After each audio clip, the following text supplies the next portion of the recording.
Je m'appelle Édouard Morel. La plupart des gens m'appellent Ed. J'ai 62 ans et j'ai passé la majeure partie de ces 40 dernières années à être sous-estimé.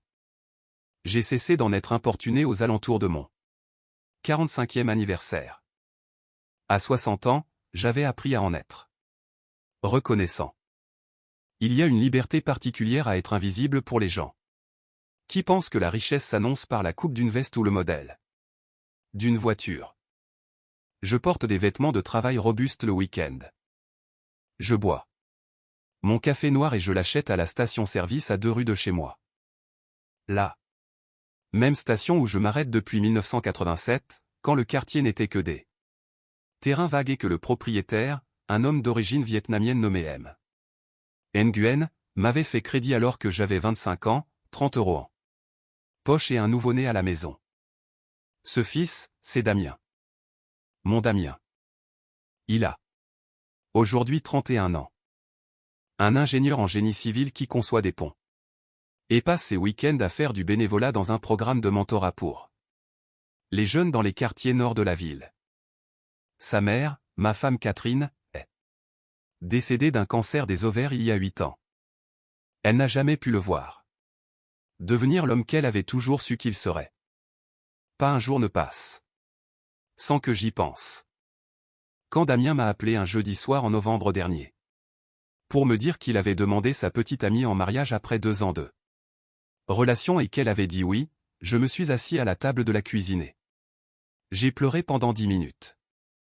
Pas de tristesse, mais de cette joie particulière que l'on ressent quand on a élevé une personne de valeur et que de bonnes choses lui arrivent. Valentine semblait merveilleuse d'après tout ce qu'il m'avait dit. Intelligente, chaleureuse, préparant un master en santé publique. J'avais hâte de rencontrer sa famille. J'aurais dû prêter plus d'attention à l'enthousiasme que je ressentais. L'enthousiasme a le don d'adoucir les angles des choses que l'on devrait voir clairement. Nous avons organisé un dîner pour début décembre. Les parents de Valentine voulaient nous recevoir chez eux à Saint-Cloud, dans ce quartier de vieille noblesse et de haute bourgeoisie où les maisons trônent sur de vastes terrains et où les associations de résidents ont des noms comme le comité de préservation du domaine.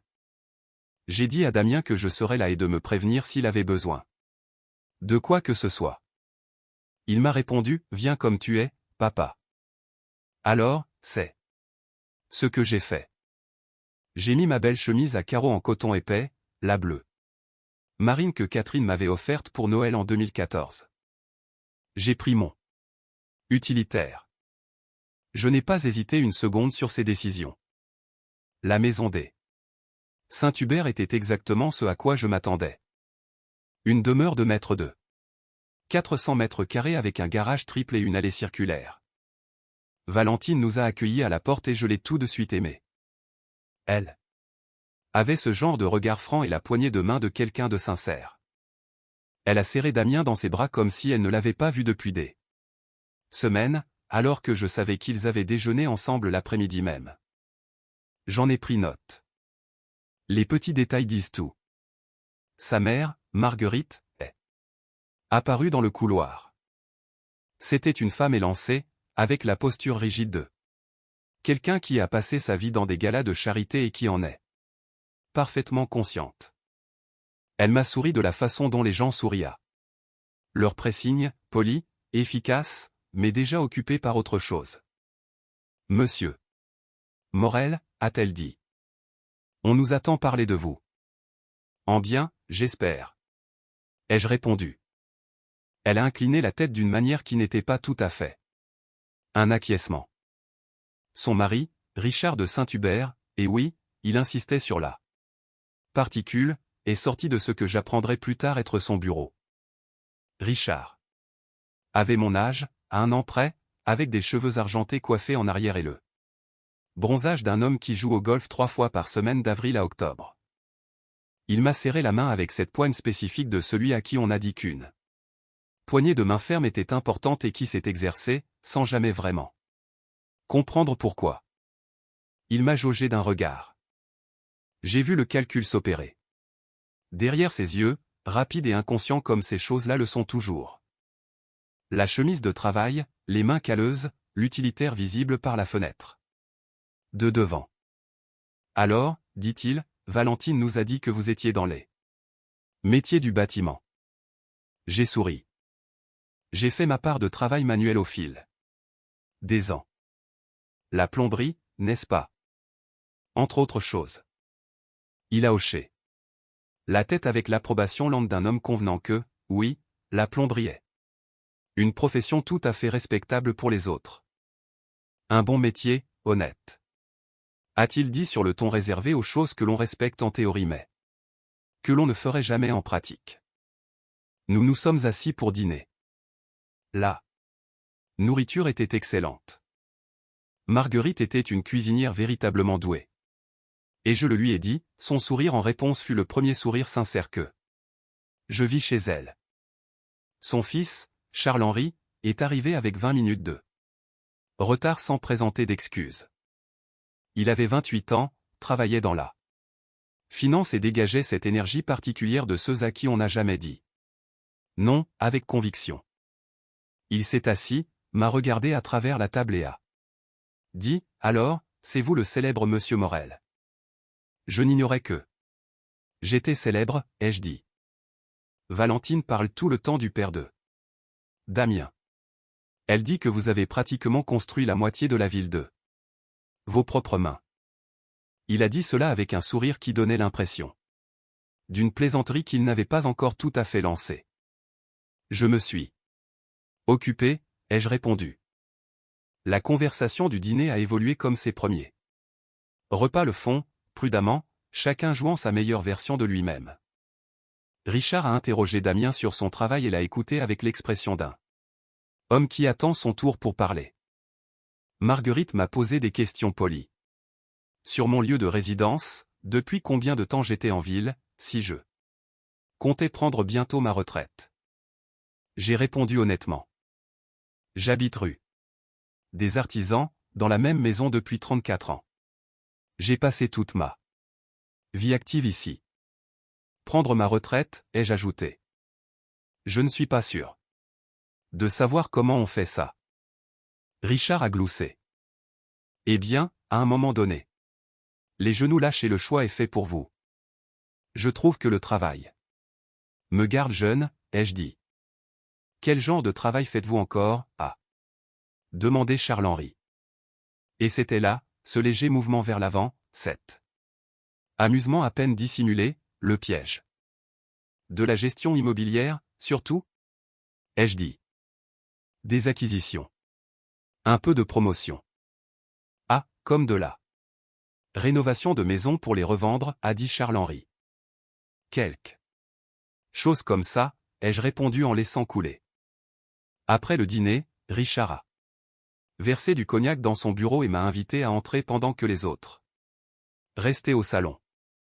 Je me suis assis en face de son bureau dans un fauteuil en cuir qui coûtait probablement plus cher que ma première voiture, j'ai accepté le verre et j'ai attendu, car les hommes comme Richard ont toujours une raison pour un verre en tête-à-tête et ils y viennent à leur propre rythme. Je veux être franc avec vous, Édouard, a-t-il dit. J'apprécie cela. Valentine est notre fille unique. Elle va avoir un certain type de mariage, le genre qui reflète le rang de notre famille dans cette communauté. Nous avons déjà entamé des discussions avec le grand pavillon de l'opéra. Il a marqué une pause pour laisser le nom résonner. Le grand pavillon était le lieu de réception le plus prestigieux de la région, une salle de bal historique des années 20 avec une liste d'attente se comptant en années et un tarif à l'avenant. Nous visons le dernier samedi de septembre. Cela semble magnifique, ai-je dit, et je le pensais. Ce le sera, a-t-il dit. La liste des invités sera d'environ 300 personnes. La famille de Saint-Hubert a des obligations, des relations d'affaires, des engagements civiques et sociaux qui exigent un certain niveau de standing. Il a fait tourner son cognac. Nous estimons l'événement au alentour de 240 000 €, tout compris. Je n'ai rien dit et J'ai attendu. Nous attendons de la famille du marié, a-t-il poursuivi avec précaution, qu'elle contribue de manière significative à ce montant, pour démontrer son engagement envers cette union, son investissement dans l'avenir de son fils. Combien, ai-je demandé. Nous pensons que 80 000 € serait une contribution appropriée de votre côté. Je l'ai regardé un instant. Il m'a rendu mon regard avec l'expression d'un homme qui se considère comme raisonnable. Richard, ai-je dit, je vous remercie d'être direct. Laissez-moi y réfléchir et nous en reparlerons. Il a semblé surpris. Que je n'accepte pas immédiatement, mais il a hoché la tête, a versé plus de cognac et a changé de sujet pour parler de rugby. Et je suis resté là, j'ai bu mon verre et j'ai pensé à Catherine, j'ai pensé à Damien, et j'ai gardé mon visage aussi immobile qu'un étang en plein hiver. Sur le chemin du retour, Damien est resté silencieux la majeure partie du trajet. Papa, a-t-il dit. Est-ce qu'il t'a parlé d'argent? Il a mentionné les coûts du mariage. Papa, je suis tellement désolé. Ne t'excuse pas pour le comportement des autres, ai-je dit. C'est une habitude qui va t'épuiser. Il veut 80 000 € de ta part. J'ai entendu ce qu'il veut. Damien a serré la poignée de la portière. Je vais parler à Valentine. C'est. Elle ne sait pas qu'il fait des choses comme ça, je ne pense pas. Ou peut-être qu'elle le sait, je n'en sais rien. Donne-lui la chance de te montrer qui elle est. Ai-je dit. C'est la seule information qui compte pour l'instant. Il a hoché la tête, mais je voyais qu'il souffrait et j'ai conduit le reste du trajet. En silence, le laissant ressentir cela, car c'est parfois la seule chose honnête qu'un père puisse faire. Au cours des 2 semaines suivantes, je n'ai rien reçu d'officiel de la part de la famille Saint-Hubert. Damien m'a dit que Valentine avait été bouleversée en apprenant la conversation de son père avec moi, qu'elle s'était disputée avec Richard, et que celui-ci avait persisté en disant qu'il était simplement pragmatique. Puis est venue l'invitation pour une réception de Noël chez les Saint-Hubert, un rassemblement décontracté d'environ 40 personnes, familles, amis, partenaires d'affaires, voisins. Damien m'a demandé si je voulais l'éviter. Je lui ai dit que je serais présent. J'ai porté à nouveau ma chemise à carreaux. Je sais ce que cela laisse paraître. Je tiens à préciser que c'était un choix délibéré.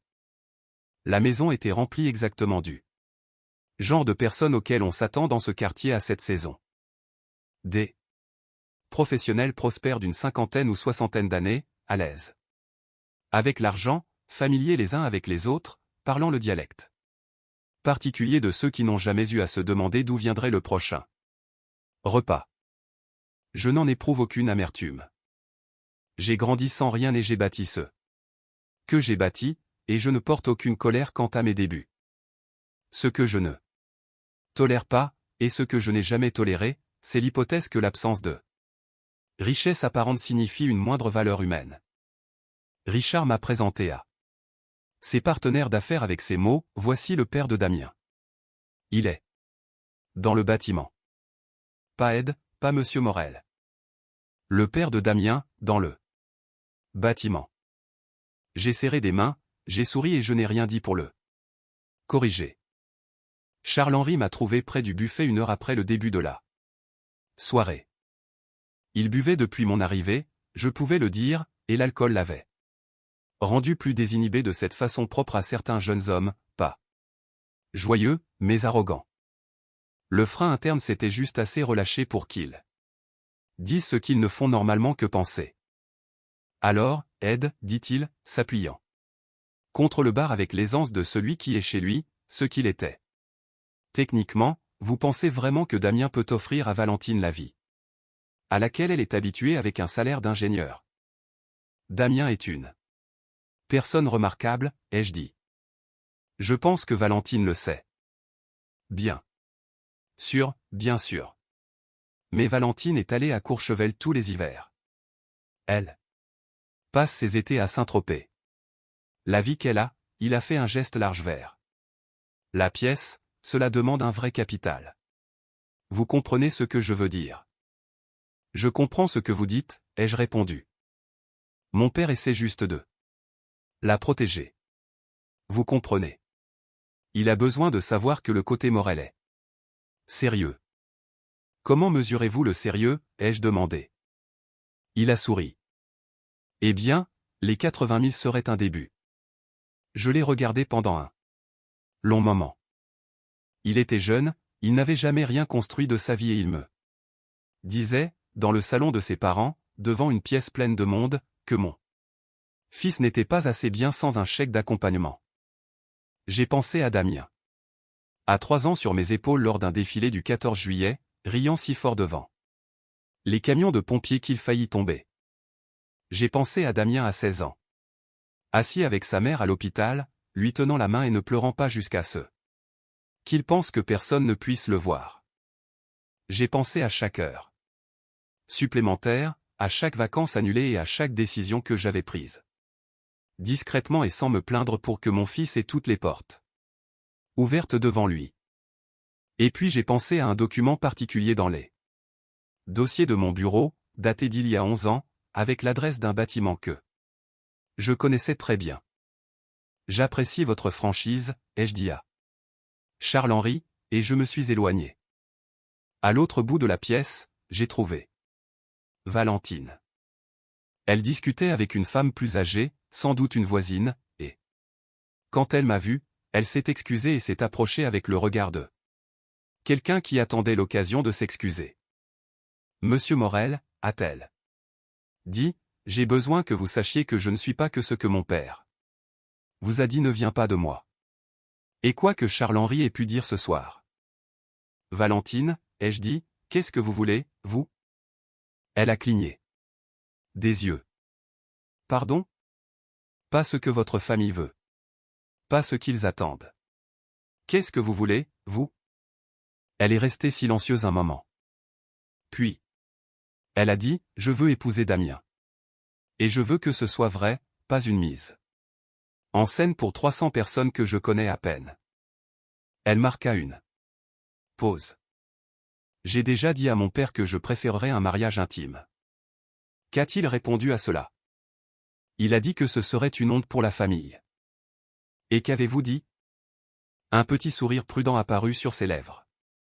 J'ai dit que la famille devrait peut-être moins se soucier de ce qui a l'air honteux et plus de ce qu'il est réellement. J'ai hoché la tête. Je l'ai beaucoup apprécié à cet instant. J'ai pensé que Catherine l'aurait adoré. J'ai quitté la fête à 21h30.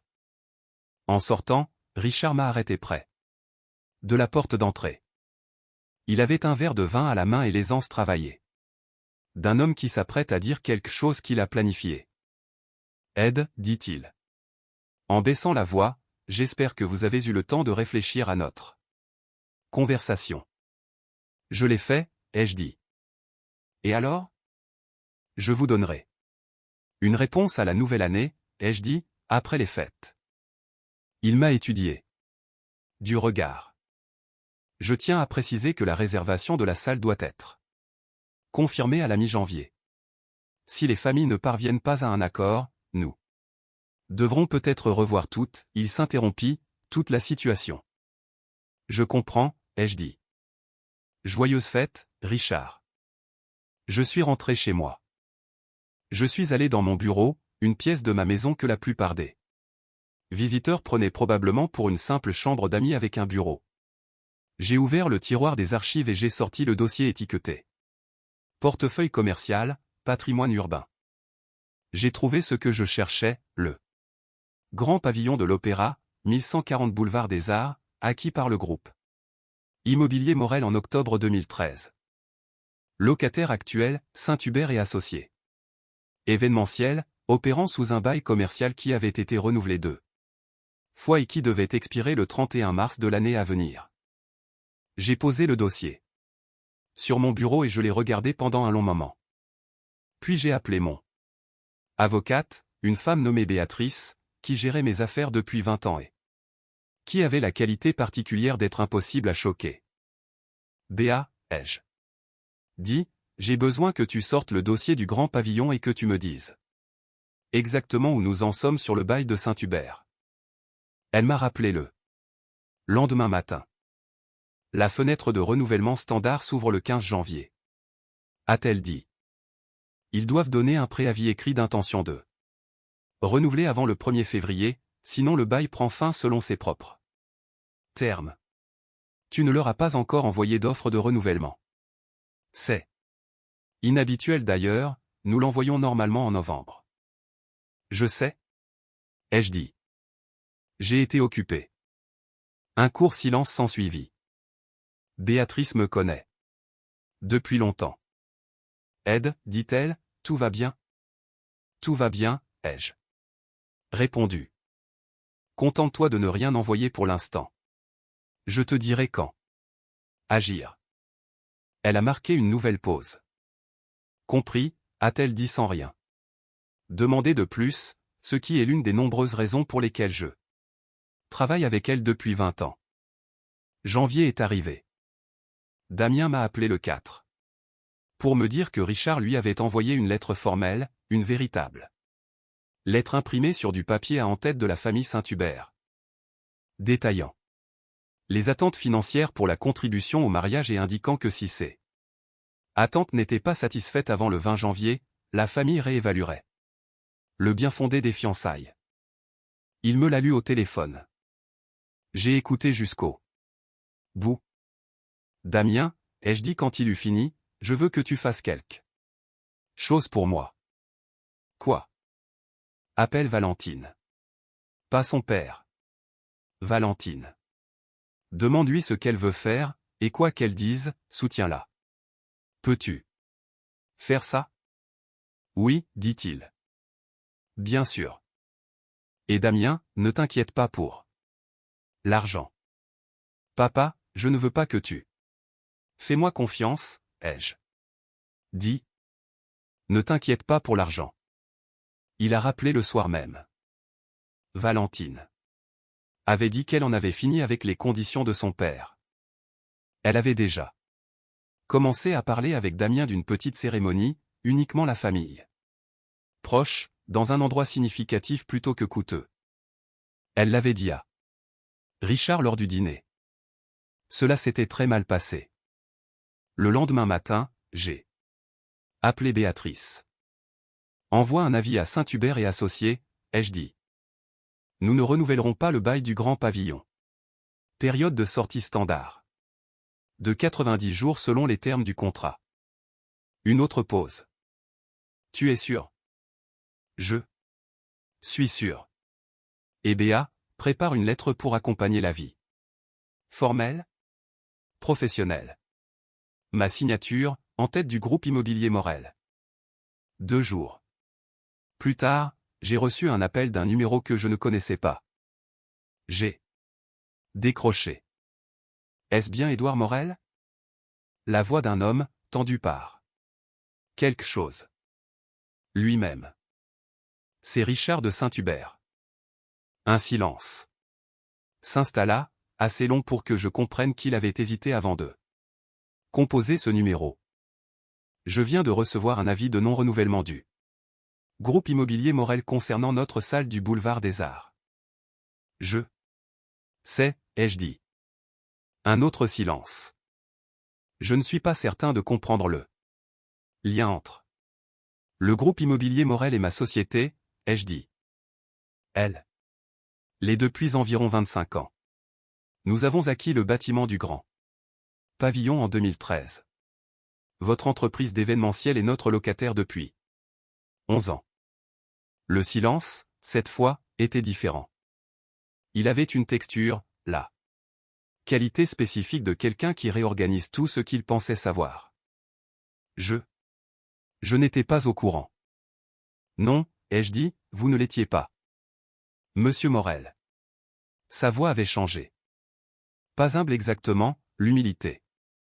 Demande de la pratique et Richard n'en avait pas l'habitude, mais quelque chose s'était brisé.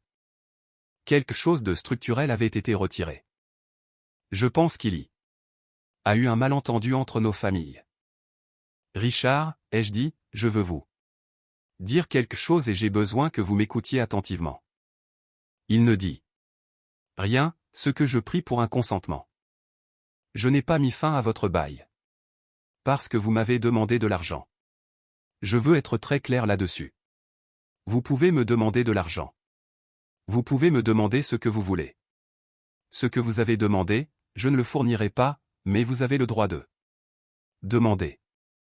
J'ai gardé ma voix calme, comme je l'avais gardée pendant toute cette fête de Noël alors que Charles-Henri se tenait au bar et me disait que mon fils n'était pas assez bien.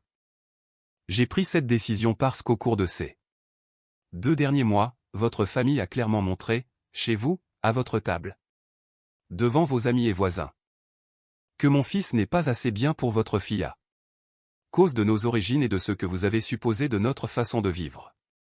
Vous m'avez regardé et vous avez vu quelqu'un dont vous n'aviez pas besoin de gagner l'approbation. Et vous avez appris à vos enfants à faire de même. Monsieur Morel, je n'ai pas fini. Je n'avais jamais élevé la voix. Je ne l'ai pas élevée maintenant. Ma femme a bâti une vie avec moi à partir de rien. Elle a travaillé à mes côtés pendant 20 ans avant de tomber malade, et elle ne s'est jamais demandé si la vie que nous avions était assez impressionnante pour l'opinion des autres. Mon fils a son caractère. Il a travaillé pour tout ce qu'il possède. Il parraine des enfants le week-end qui me rappelle qui j'étais à 20 ans, et il le fait parce que c'est ce qu'il est. Pas parce que quelqu'un regarde. J'ai marqué une pause. C'est cet homme-là que votre fille veut épouser. Si votre famille ne peut pas voir sa valeur, c'est une perte, mais c'est la vôtre, pas la sienne. La respiration de Richard était audible sur la ligne. La résiliation du bail est maintenue, ai-je dit. C'est une décision commerciale. Le délai est de 90 jours selon votre contrat, ce qui vous mène au 1er avril. Béatrice, au groupe Morel, sera votre point de contact pour la transition. Elle est compétente et elle vous traitera avec équité. Et le mariage, commença-t-il? Le mariage concerne Damien et Valentine, ai-je dit. Cela n'a rien à voir avec vous et moi. J'espère que vous trouverez le moyen d'être heureux pour eux. Mais cela vous appartient. J'ai mis fin à l'appel. J'ai posé le téléphone sur la table de la cuisine et je suis resté assis là quelques minutes dans le calme de la maison, dans ce silence particulier d'un matin d'hiver où tout le quartier semble retenir son souffle. Il y avait une photographie de Catherine sur le comptoir, elle à la plage, l'été. Avant qu'elle ne tombe malade, riant de quelque chose hors champ. Je ne l'avais pas déplacée depuis 8 ans. Je n'avais pas l'intention de le faire. J'ai pensé qu'elle aurait eu des choses à dire sur tout cela. Elle avait toujours été celle qui savait nommer les sentiments avec justesse, qui pouvait regarder une situation compliquée et la ramener à sa vérité essentielle sans en perdre la complexité. Elle aurait dit quelque chose sur Richard qui aurait été à la fois compatissant et précis, quelque chose qui m'aurait fait mieux le comprendre tout. En étant absolument clair sur ce qu'il avait fait. J'ai essayé d'imaginer que ce serait. Je pouvais presque l'entendre. Mon téléphone a sonné à nouveau. 20 minutes plus tard. C'était Damien. Papa, a-t-il dit. Valentine vient de m'appeler. Elle est. Je pense qu'elle a pleuré, mais pas de tristesse. Elle a dit que son père l'avait appelé après avoir parlé. Qu'a-t-il dit? Il a dit qu'il. Damien s'arrêta, s'éclaircit la gorge. Il a dit qu'il s'était trompé sur toi, sur nous. Il a dit qu'il nous devait des excuses. Une pause. Tu étais au courant pour la salle? Je savais. Depuis quand? Depuis le soir du dîner, ai-je dit, quand il a mentionné le grand pavillon. Damien resta silencieux.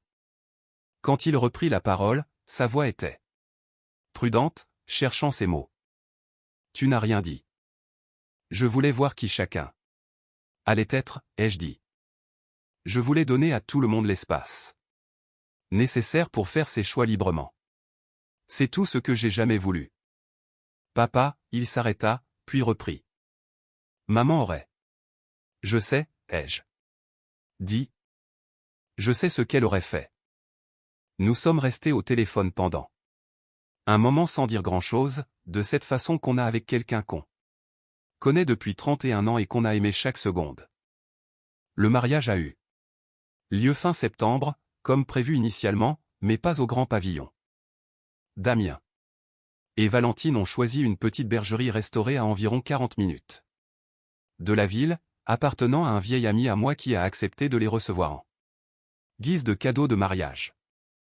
62 personnes, un quatuor à cordes dans lequel jouait un ancien collègue de Valentine, une traiteur avec qui Damien avait travaillé via son programme de mentorat, une femme qui avait lancé son entreprise dans son garage 15 ans plus tôt et qui était exceptionnellement douée. Richard de Saint-Hubert était présent. Il m'a serré la main lors de la réception, avec ses deux mains, et l'a tenue plus longtemps que nécessaire. Comme le font parfois les hommes de sa génération quand les mots sont insuffisants. Il n'a pas essayé de parler au début. Puis il a dit, j'ai fait des suppositions à votre sujet que je n'avais aucun droit de faire. La plupart des gens le font, ai-je dit. J'ai arrêté d'en faire une affaire personnelle. J'aimerais penser que je ne suis pas comme la plupart des gens. Alors ne le soyez pas, ai-je répondu, et je le pensais sans cruauté. Marguerite m'a pris à part avant le dîner et m'a confié qu'elle avait consulté le portefeuille du groupe immobilier Morel en ligne après l'appel de Richard. Elle a dit qu'elle était restée longtemps devant son ordinateur à le regarder. J'ai attendu, a-t-elle dit. Je vous dois des excuses et j'en dois à Damien. Ce que nous avons insinué sur votre famille. Elle secoua la tête. Ma propre mère venait de rien. Je ne sais pas quand j'ai oublié cela. Ça arrive. Ai-je dit. Ce qui compte, c'est ce que vous faites quand vous vous en souvenez. Elle a hoché la tête. Ses yeux étaient brillants. Elle a repris contenance rapidement, comme elle le faisait toujours, mais sa prestance était différente désormais, moins une armure, plus simplement la dignité ordinaire d'une personne qui essaie de faire mieux. Charles-Henri m'a trouvé sur la terrasse après le dîner. Il avait l'air d'un jeune homme qui vient de rencontrer de vraies conséquences pour la première fois et qui décide encore de ce qu'il va faire de cette expérience. Il a dit, j'ai dit des choses à Noël que je n'aurais pas dû dire. En effet, ai-je répondu. Je voudrais m'en excuser. J'accepte, ai-je dit, car il n'y a rien à gagner à faire attendre une personne dans ses excuses plus longtemps que nécessaire. Il a hoché la tête, soulagé. Puis, après un moment, il a ajouté, pour ce que ça vaut, Damien est un type bien. J'ai passé du temps avec lui ces derniers mois. Il est. Oui. Il est bien. Il tient ça de sa mère, ai-je dit. J'ai juste essayé de ne pas tout gâcher. Charles-Henri a ri, surpris. Et pendant un instant, il n'était qu'un gamin de 28 ans au mariage de sa sœur, rien de plus. Damien et Valentine ont dansé leur première danse sur une chanson que Catherine aimait. Que Valentine avait choisie après que Damien lui en ait raconté l'histoire. Je me tenais au bord de la piste de danse et je les regardais. J'ai pensé à ce que signifie construire quelque chose, pas un bâtiment, pas une entreprise, pas un patrimoine, ce que signifie construire une personne, consacrer 30 ans à un être humain puis le laisser s'envoler vers une vie qui lui appartient entièrement, et se tenir au bord d'une piste de danse par une soirée de septembre et comprendre que le travail a suffi, que vous avez suffi, que l'accumulation tranquille et patiente d'intégrité tout au long d'une vie aboutit à quelque chose de réel. Même quand ceux qui vous évaluent avec les mauvais critères ne peuvent pas le voir. Mon téléphone a vibré dans ma poche. Un message de Béatrice. Les nouveaux locataires ont signé le bail du grand pavillon ce matin. De jeunes entrepreneurs, un mari et sa femme, diplômés d'école hôtelière, premiers baux commerciaux. Je leur ai accordé les conditions favorables standards. Je me suis dit que tu voudrais le savoir. J'ai répondu. Très bien. Assure-toi qu'il soit bien installé. Elle a répondu par un pouce levé. J'ai remis le téléphone dans ma poche. De l'autre côté de la pièce, Damien a croisé mon regard par-dessus l'épaule de Valentine et m'a souri, ce sourire plein, celui qui était celui de Catherine, celui que je voyais sur son visage depuis qu'il avait 3 ans. J'ai levé mon verre vers lui. Il a incliné la tête. La musique continuait. La soirée s'installait autour de nous comme quelque chose de mérité. Et je me tenais là, dans ma belle chemise à carreaux. La bleu marine, celle que Catherine m'avait achetée le Noël avant que tout ne change, et j'étais, sans réserve ni condition, exactement là où je devais être.